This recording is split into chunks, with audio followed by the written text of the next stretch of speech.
Hello, welcome to day 11 of the Daily Tarot Ramble, where we talk about tarot and oracle and life and tell stories and everything that comes up as a result of what we see in the cards and some things that don't. So this is the second time I filmed this video. I filmed it last night, and when I went to upload it and watched the playback, I realized that the light I had on had gone really low battery and it was flickering like crazy, but you can only see the flickering on the video. So I've had to film it again because the flickering would have driven anyone crazy. But the good thing about doing it again is you don't have to put me shuffling, mucking about with the cards, because I've already drawn them. And I didn't think there was any point in going through that charade again. So very cool tarot card. So on the 10th, which was Wednesday, we got Milton and Justice, and today we've got Denise Levertov and the World. I'm hoping you can see that. So this is the World. This is Denise Levertov. Denise was born in England, I believe, but became a naturalized American. You can see the influence in her work of mythology and I think folklore. So there is an English thing part in there. The background of the card has got the world and two kind of globes, which is pretty cool because it reminds me of my travel story that I told you yesterday. That is now actually happening. The flights are booked. I'm going to Vancouver. I'm going to Canada. My dream destination, the only dream destination I've really ever had, apart from home, wherever that may be. And I'm so excited. I'm going with my daughter and my daughter's partner, and they're just so adorable. So it's going to be amazing.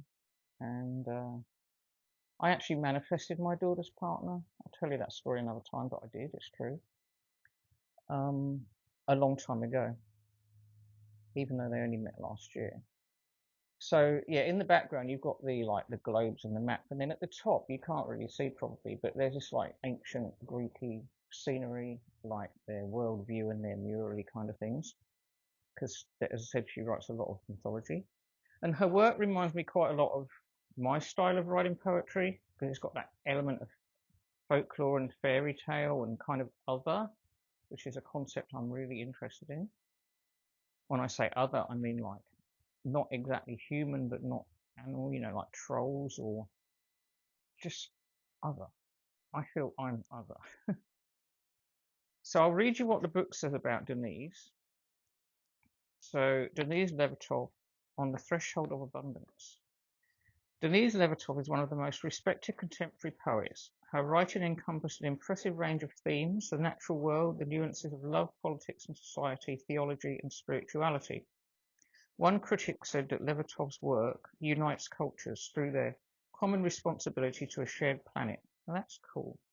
When Levertov is drawn, it is time to celebrate and acknowledge the effort you put into your various projects, individual poems, manuscripts, research, artwork, collection, blah blah. Each goal you set in your creative life and accomplish is worth celebrating. Levertov's cultural background was diverse, and she managed to integrate all parts of it into her writing. And I think that's what I do. Every bit of my life has to be kind of integrated because I can't section things off. Think about your approach to wholeness in your art, how much you'll not only pull not only from your cultural history, but from your community, your travels, even the various parts of your complex personality. Appreciate the moments when everything comes together into a stunning whole. Ask yourself, out of all my writing, what is the single piece I'm most proud of? After I finish a poem, manuscript or painting, do I take time to reflect on my process? What are the main themes that run through my work? What a wonderful write-up. So I have written things I'm proud of and I like. I haven't done a lot of painting, I've done some. I tend not to keep my work, it all has to go because I have this thing that I can't keep it, but I can keep my writing, so I keep that. And, well, the bits I keep, the bits that I don't trash. So, but my art and my writing all has this kind of air of mythology and things around it. And I've done installations in the past and things that have had that, always had that like mythology, psychology kind of, and fairy tale influence. I did a lot of work on Red Riding Hood and relating it to Animus and Anima and the Shadow and Jung. And I did write a little, I made an old video about that, I think, called Walking with the Wolf. And that was when I was doing a project with the Wildwood Tarot. So what I thought I'd do is read you one of Denise Levertov's poems and read you one of mine. I don't believe I've ever read any of my poetry or anything or writing online before. I mean, I may have, but I don't think so. I don't recall it. I published it in blogs, but I don't think I've ever read any. So I'm going to do that. And she did write a poem. I can't remember what it was called, but she did write a poem about poets. And I did one about poets too, about how the world treats kind of poets. But the one I'm going to read you today of hers is called, it's called An Embroidery, if I can find it again. I did think I got it up, but I'm not quite sure where it's gone. Okay. This poem is called An Embroidery, and it is by Denise Levertov. An embroidery. Rose Red's hair is brown as fur and shines in firelight as she prepares supper of honey and apples, curds and whey for the bear and leaves it ready on the hearthstone. Rose White's grey eyes look into the dark forest. Rose Red's cheeks are burning, sign of her ardent, joyful, compassionate heart. Rose White is pale, turning away when she hears the bear's paw on the latch. When he enters, there is frost on his fur. He draws near to the fire, giving off sparks. Rose Red catches the scent of the forest, of mushrooms, of rosin. Together Rose Red and Rose White sing to the bear. It is a cradle song, a loom song, a song about marriage, about a pilgrimage to the mountains long ago. Raised on an elbow, the bear stretched on the hearth, nods and hums. Soon he sighs and puts down his head. He sleeps. The roses bank the fire. Sunk in the clouds of their feather bed, they prepare to dream. Rose Red in a cave that smells of honey, dreams she's combing the fur of her cubs with a golden comb. Rose White is lying awake. Rose White shall marry the bear's brother. Shall he too, when the time is ripe, step from the bear's hide? Is that other, her bridegroom, here in the room? So I love that. I love it. And it says this is the analysis that they wrote, but it's AI. So this poem presents a surreal and symbolic portrayal of the Rose Red and Rose White fairy tale through a surreal setting. Their sisters' contrasting appearances and actions suggest their distinct qualities. Rose Red is warm and compassionate, while Rose White is reserved and fearful. I don't think it's as clear cut as that. The poem reads like a fairy tale blended with a dreamlike state. This poem exhibits her exploration of human nature through symbolic imagery, contrasting the sisters' internal states with their outward appearances. The time period's influence is evident in the poem's folktale-like structure. The poem invites introspection and analysis, examining the complexities of the human psyche. Oh my goodness, imagine doing a degree now with AI. It'd be crazy. I mean, what's the point? Man, I loved writing. I love writing theses. I love coming up with things. I love research and putting it together from my perspective. And the whole AI thing is it's just horrible. I don't like it, really.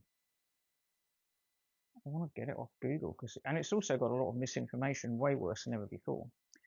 So that was a poem by Rose Levertov. Now I'm going to read you one of mine that I found. I had to find it at the last minute because I only decided to do this because I wanted the video that I was going to make, that kind of changed. So I don't know if you can see that. This is I did that painting. That's simple. This is called Conversation with the Fool. That's my illustration. Conversation with the Fool. The fool is wise. He knows that God is made of glass, belief shatters easily, faith becomes cracked, and religion is flawed. His mind is furnished with dreams, shadows of words and a full moon, many, many moons. His music is the earliest song of the blackbird. The fool listens to the river saves the song. The river brings the stories to the shore where the thirsty ones wait. The fool found Galileo's eye in a conversation he had with John Dee, forever recorded in his Encyclopedia of Dreams. I ask the fool about love and loss, and he replies, the heart is candy floss made from spun steel, passed through the white heat of the forge. Loss is blue jeans, indigo dye in a plastic bucket, stained fingers, indelible songs of a mother's youth. The fool asks me, if the answer is love has all the answers, then what is the question? I reply, why can I not leave you, even in my sleep? The fool is wise, he stays silent. He knows nothing. That's mine. One of mine. I've written a lot of poetry. So I hope that wasn't too boring for you, that little bit of poetry. Now, I was going to show you this deck today. I found the full edition of The Stolen Child, but I realised at the last moment that I don't have the guidebook. I do have it. I mean, I would have downloaded it years ago when I got the deck, but I've had another computer and it's obviously got deleted. So I started to go through the cards, and then I thought no, because I really need this. It's so unique. I need to go through the guidebook with it. So that's going to be for another video. Now we're going to look at the oracle card I got was rigid, which I found this one kind of odd. The diagram, I could not work out how that represented rigid. I mean, the crow or the raven is standing on a wall made of like rocks, but they don't even look that steady. I guess he doesn't weigh much, but they look like a good gust of wind might blow them over. And then I had the thought, because you can see kind of lightning, and a sort of stormy sky, that he might have been struck by lightning, which is why he was rigid, although he doesn't look struck by lightning.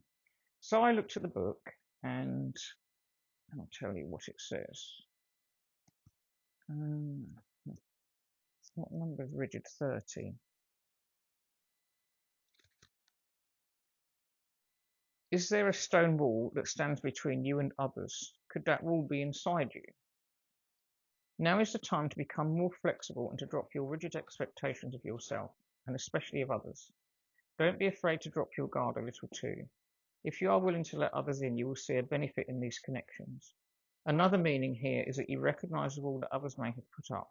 Don't take it personally if they won't let you in. This is their way of coping, and it has little to do with you.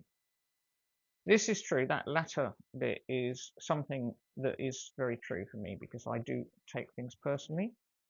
And I've learned that it is not about them, it's not about me, it's about them. And especially when you've got children, wow, and you know, even if they're growing up, but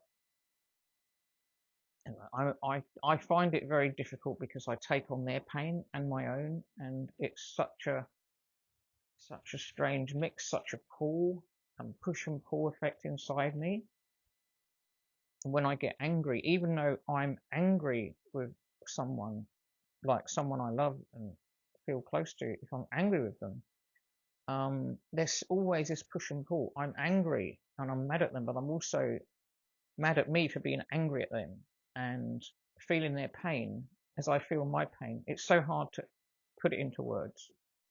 So because this is the second time I've had to do that video, I might end it there, because I've got to do another one for today, and I want to see what card comes up, because I haven't done today's draw yet. So let's say goodbye for now, and I'll see you again very soon. For the dawn is breaking and it's early morn. The taxi's waiting and he's blowing his horn. So kiss me and smile for me. Tell me that you'll wait for me. Hold me like you'll never let me go. I'm leaving on a jet plane. I don't know when I'll be back again.